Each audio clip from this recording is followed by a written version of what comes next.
20 సంవత్సరాల్లో 100, 150 వెయిట్ ఉండడం ఏం పెద్ద సమస్య గాదు. ఆ! అందరికి తెలియాల గదా! నువ్వు తినే వాళ్ళ ఇంటి నుంచి వస్తావని. అదే ఇప్పుడున్న అబ్బాయిలు చూడుపో ఎంత సన్నగా అమ్మాయిలాగా చేతులు పెట్టుకొని దీంతో కూరగాయలు కోయొచ్చు. అంత సన్నగా షార్ప్‌గా ఉంటాయి ఇవి.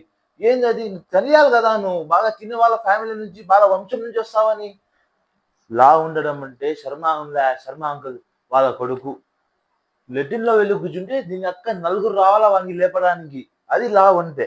ఇంత పెద్ద ఇంత కొవ్వు ఇంత ఇంత ఉంటుంది ఇక్కడ. అది లావుండడం అంటే. నువ్వు ఏం లావు లేవు.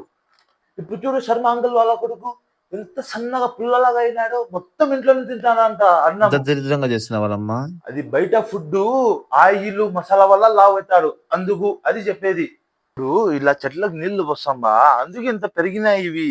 అందుకు తింటా ఉండాలా.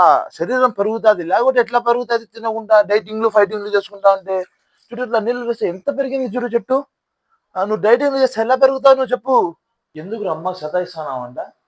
ఏదో 7, 5 మల్టీగ్రెయిన్ ఏంది ఏంది పిండి కావాలంట నీకు.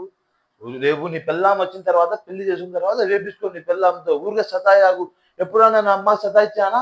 ఏమే పునుగులు ఆడ 2 బజ్జీలు అవి పెట్టు వర్షం పడతాంది బాగుంది. ఏ రోజైనా సతాయిచ్చినానా నేను? అది చెయ్యి, ఇది చెయ్యి ఏది సతాయిచ్చి మూసుకొని తిను. వాడు ఎవడురా నీకు ఫైటీషియన్, బ్యూటీషియన్ ఎవడు వాడు? వాడిని పిలుచుకునిరా నేను మాట్లాడతా. ఏందని చెప్పి నీ మైండ్ అంతా పాడేస్తాడు. ఎవడు వాడు? నాకు చూడురా నీ వయసులో ఇంతింత అన్నం తినేవాడిని నేను. నేను చూడు ఎలా ఉన్నాను.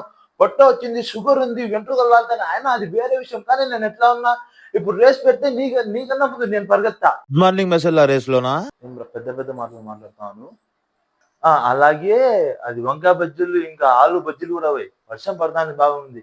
ఈ రోజు సతాయియ్యాల అది బెయ్, ఇది బెయ్ అని.